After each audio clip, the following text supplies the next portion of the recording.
Your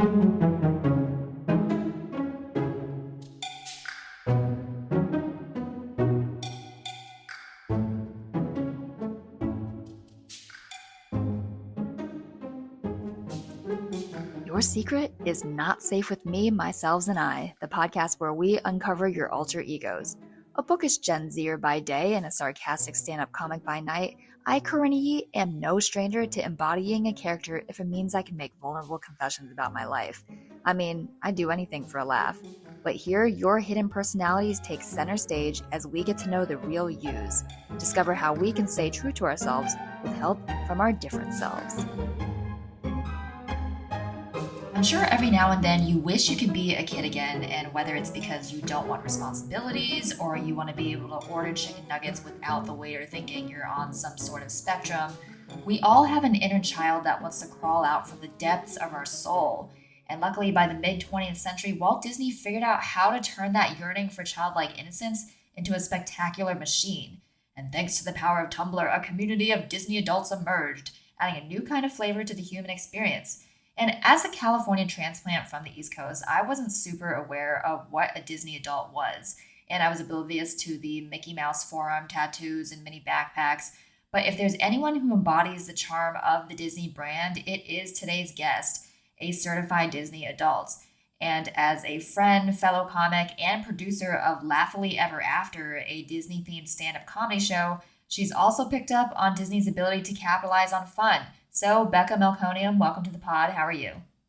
Hey, I am doing good. I'm really excited to be here talking about this. And just to start us off, can you describe for anyone who doesn't know what a Disney adult is? Because I feel like compared to other enthusiasts, this term is very much associated with a very specific kind of community and identity. And it's definitely become part of the lexicon. The way I describe it to other people, Disney adults are historically people who have children for the sole purpose of taking them to Disneyland. I'm in it for myself. For me, it's about my inner child. I'm not into the princesses and Mickey Mouse. Like, that's not what I love it for. I love the art and the storytelling and the engineering of it. I'm really big into the history of the park. That's interesting that you have this intellectual approach because you're right. It's definitely become a major part of our culture and world culture, and it's been part of that for so long that there is so much to unpack, whether you want to view it through a historical lens or a business lens. People think that like going to Disneyland with me is not going to be fun because I'm just going to be spouting fun facts, but they love it. I love Disneyland. It's such a historic park. Between the fact that that was the only park that Walt Disney stepped foot in, to the fact that post Walt Disney's death, there was so much kind of infighting with the making of the park, and kind of seeing the products of that in the park today is really cool to me. I grew up kind of part-time in Florida, so we went to Disney a lot when I was super young. It was like the only place where I could kind of block everything else out. As I hit like my teenage years, mostly trips to Disney got really bad with my family. Out of sheer will, I was like, I'm not letting this ruin the thing that I love. At home, I can't really be a kid. My dad is a retired FBI agent. So there was a lot of stuff going on at home. It's a lot of pressure to put on a kid. There was just a lot of fear of like somebody coming and like attacking us at our house. When I got to go to Disney, it was like, oh, I can be safe. I don't have to worry about these big things. I tell this story sometimes about how we were having a huge family blowout before the Fantasmic show. We didn't even know about the show, and my parents are screaming at each other. It's like a public ridiculousness. And all of a sudden, I see this gigantic pirate ship go by me.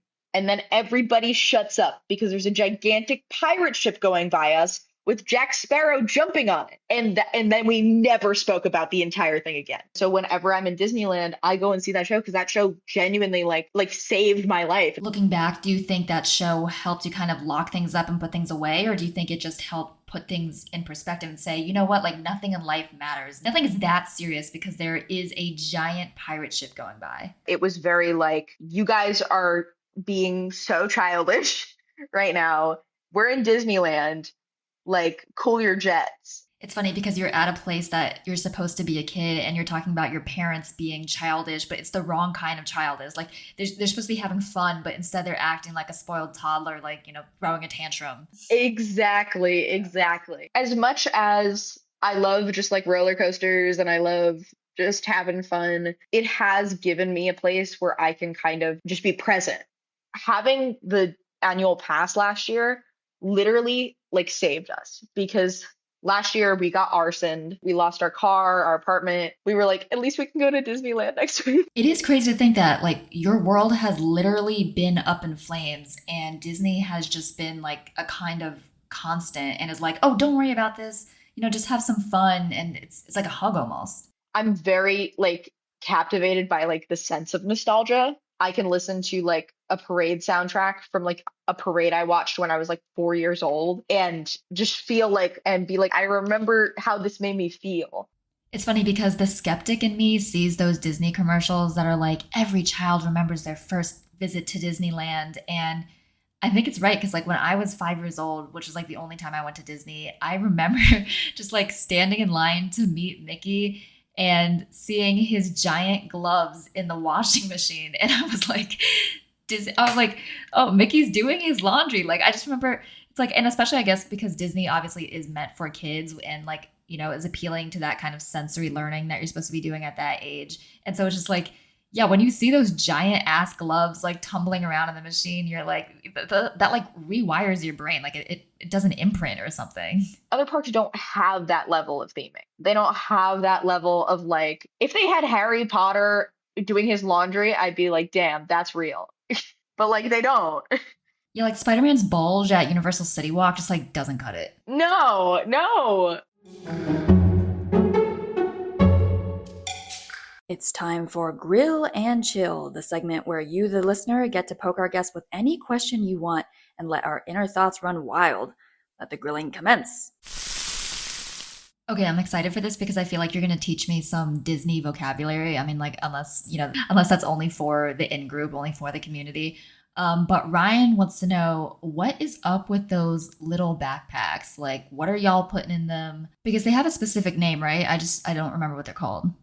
So they're Loungefly backpacks. It's like the brand that makes them. I think some of them are really cute, but those backpacks don't hold water bottles. And I need my water bottle at Disneyland. Okay, I don't go to Disney, but I see these backpacks everywhere. So I'm like, is this just a way for Disney adults to identify themselves to each other? I'm afraid to walk around with my Disney bag. Like, I have shame, and I respect the Disney adults who don't have shame. Danny wants to know what your thoughts on Disney bounding are. I used to Disney bound a lot. That's basically wearing an outfit. So you can't wear clothes that are a costume in Disneyland or Disney World. It's not allowed if you're over the age of 14. It's more of a problem, like an HR problem. If somebody's dressed up in a really elaborate Aurora cosplay and they like do something that's not like Disney employee code, then it becomes like, oh, my kid met Aurora and she said the F word. And then like Disney's like, that's not our Aurora. So you're like not allowed to wear costumes, but you can wear like outfits that are inspired.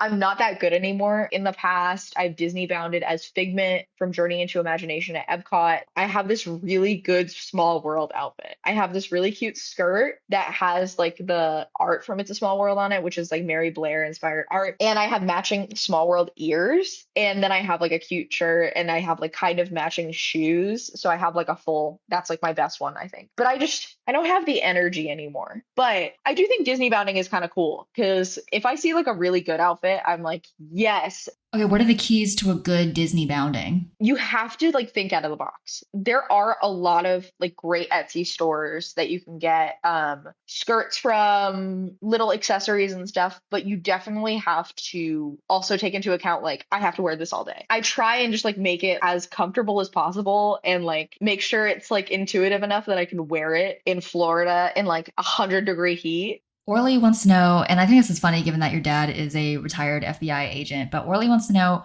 what is the most serious crime you think you could commit and get away with in order to get a lifetime pass to Disney? And, like, let's think top tier, which is like, what, $2,000? So that's like free parking and least amount of blackout dates. I have thought about this multiple times when I'm in the parks. I'm like, where could I hide and do like a 24-hour? I stayed in Disneyland for 24 hours. Like, I think whenever people like try and do that or like post videos like that, they just are just not in the right place. Like, you gotta like get creative with it. You gotta go in like the suitcases in the Star Tours queue, or you gotta dress like a security guard. That's my toxic trait. I think I could get away with it. Okay, from the things that you've been saying, it seems like in a world that's like all about imagination, it seems like a lot of Disney adults are not very imaginative. No, that's the thing that like whenever people are like, you're a Disney adult, I'm like, no, but I'm not like one of them because I know people love them very dearly. I'd be like, oh my God, Yale Gracie's effects on the Haunted Mansion are awesome. And they're like, who's that? And I'm like, why are you here? And they're like, I like the coffee.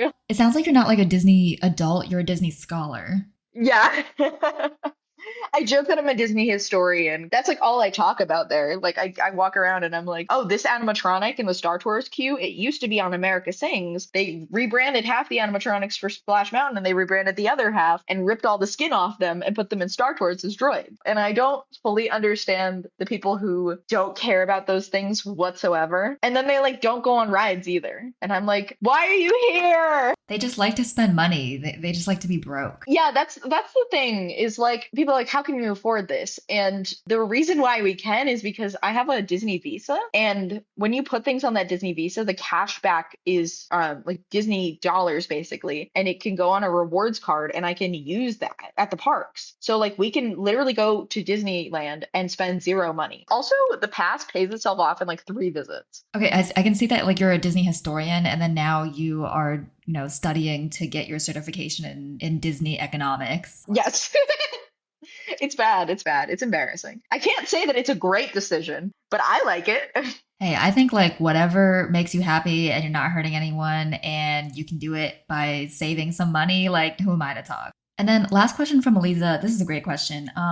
What is your favorite character and why? Well, I love Figment. He's a little dragon. He was on the original ride. They redid the ride a couple times, and now it's him, and he co-stars on the ride with Eric Idle of Monty Python. I love Figment. He's a nuisance. He has this little annoying voice. He's like an OG Epcot character. He's not in any movies or like anything like that. He is simply like created for that ride, and I kind of love that about him. And he's kind of created like a cult following. There was talk of them getting rid of that ride, and people were literally like, we're going to chain ourselves to the front of the ride. I think he's really silly. I know the entire script on the ride. It's effortlessly annoying. My favorite character to see around the park, I love seeing Max Goof from the Goofy movie. This is a Goofy's son, Max, and they recently have been like putting him in more stuff. He's like leading the new little like 70th anniversary cavalcade, and literally every time I'm like, yes!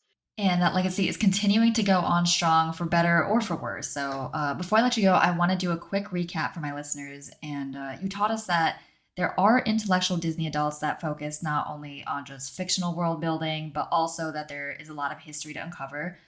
Much like comedy, Disney is a reminder to embrace fun and whimsy, and it saves us from when our world is literally up in flames. Sometimes you just need to shut up and stare at a giant pirate ship. And whether it's Disney or a comedy show, we all need some fun and humor in our lives. So follow at Laughily Ever After Comedy on Instagram and come see Becca's Disney-themed stand-up show if you're ever in the Los Angeles area. So Becca, thanks again so much for joining me. Thank you so much, Corinna. Hey, thanks for joining me, Myselves, and I for a terrific episode. I hope you had as much fun as I did and even made a friend or two. If you want to stay up to date on future episodes and laugh even more, follow me on Instagram at CORINNAYEET. Talk to you and your other self soon.